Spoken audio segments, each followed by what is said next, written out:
Hello, everyone.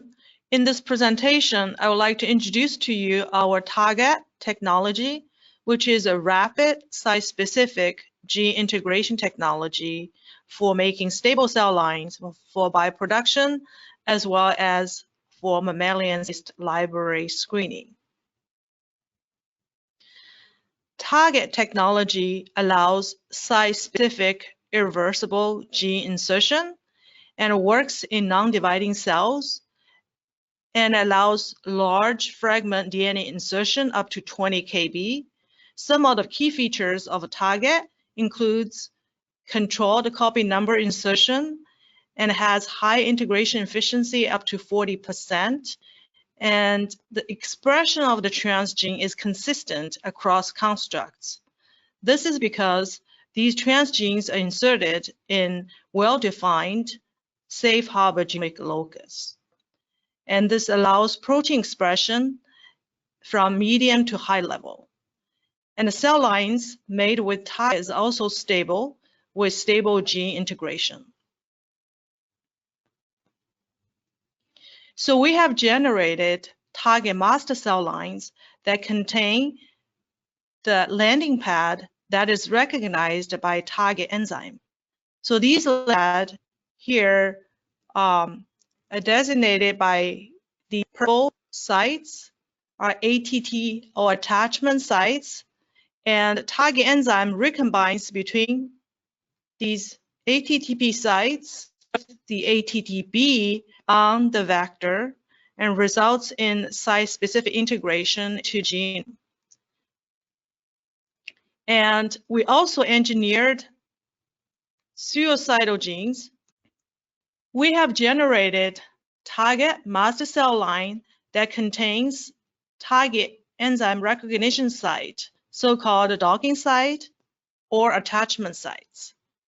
ATTP, we have generated TARGATT Master Cell Line. In these cell lines, we have engineered TARGATT enzyme recognition sites in a safe harbor genomic locus. For example, in this case, we have engineered ATTP sites which are recognized by TARGATT enzyme into a safe harbor locus in the genome. When an incoming vector that contains the ATTB site together with the gene of interest, recombination between these sites results in site-specific integration of either the gene of interest or the other site which contains a TK gene. And by adding ganciclovir, it kills all the integration that contains the TK gene, so results in the clones that only contains the gene of interest. So this is just to show that TARGATT CHO master cell line allows high efficiency stable cell line generation. So the top two panels are images from control cells, which has random integration, and the bottom two contains TARGATT integration cell lines. As you can see, we're able to achieve over 97% of insertion after drug selection. And we also confirmed that the integration of the transgene is single copy by using color labeled constructs. And we have identified several genomic safe harbor loci to engineer various landing pad into the genome. So the H1 locus is the locus we use as a benchmark. And this particular locus has been proven to be a safe harbor genomic locus with high gene expression in many different systems. For example, in the mouse, in the pigs, in CHO cells, and also in human iPS cell and ES cells. And this just to show that in the CHO cells, we're able to see good expression at H11 locus. And this is to look at many other sites. So these are new sites that we identified that has good expression as well as genomic safe harbor loci. So as you can see, so on the left graph is a expression using GFP over a period of time. So these are from 21 days, 42 days, and 82-day cells. And as you can see that ASC2, this particular locus, allows the highest expression. And then on the right side, so these cells were analyzed at the 56 days post-transfection. And again, just to confirm that ASC2 performed very well among all the other sites that we identified. And now we use a more relevant protein. So this is to look at expression of Fc fusion protein. And this is just the process of making these cell lines. And this is the analysis of protein expression titers from 6-day shake flask in the lab. And so this is ASC2 sites in CHO cells. And these cell lines has the H11 locus. And as you can see that ASC2 performed even better than H11 in terms of protein expression. And so, and also there's like, these are different number of clones. And there's a good consistency in terms of protein expression across the clones.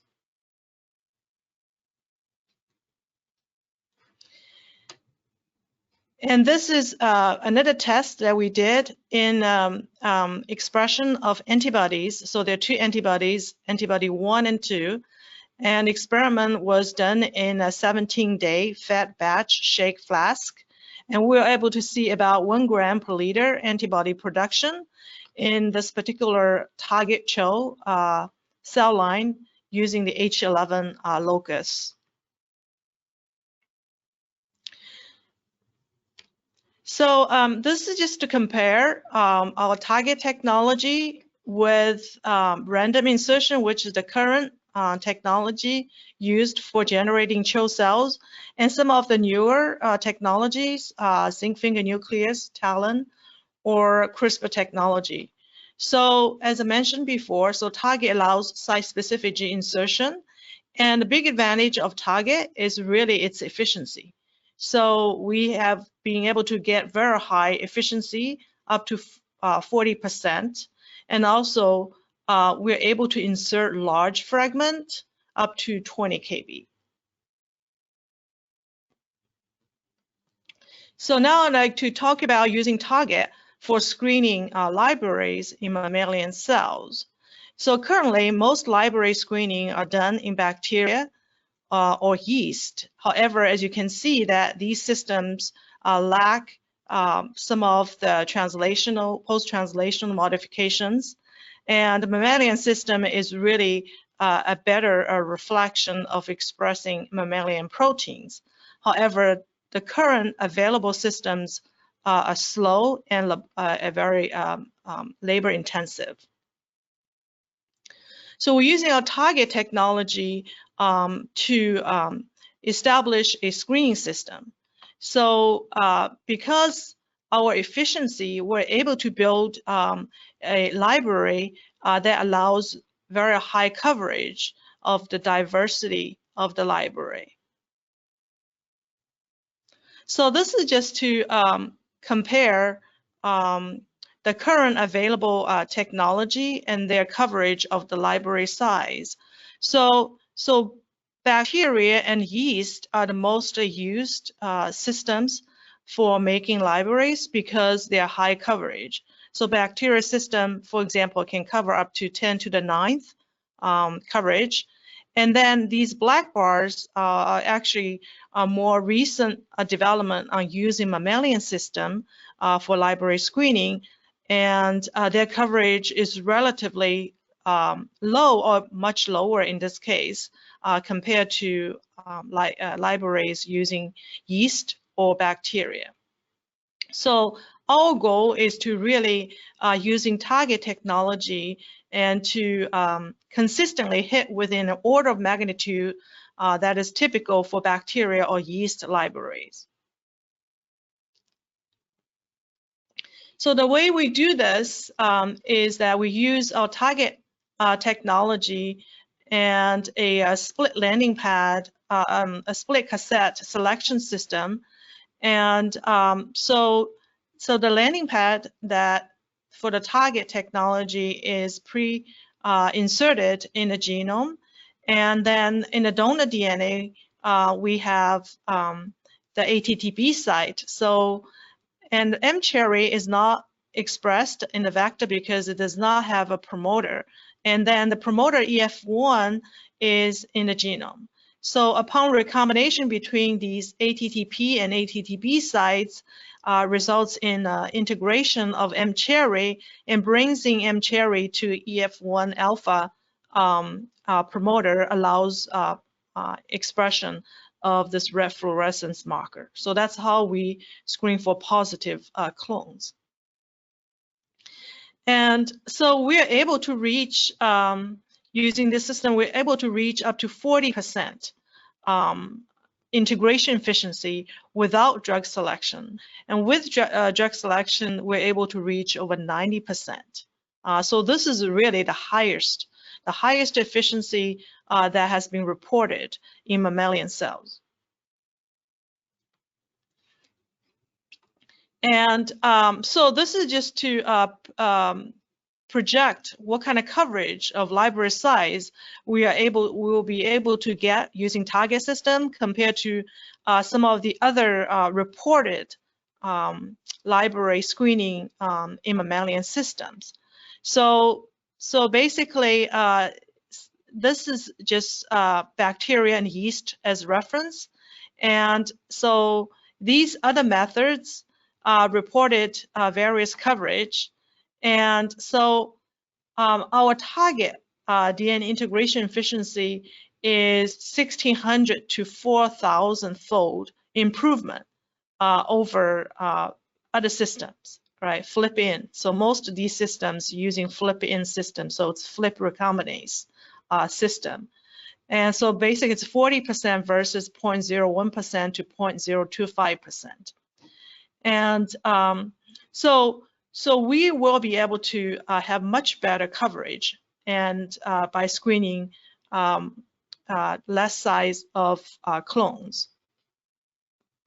So basically, I hope I have explained to you about how to use our target technology for generating cell lines for bioproduction and also for library screening. And we have a poster that specifically describe how we use target technology for library screening. So please go to our poster and take a look at that work. And thank you very much.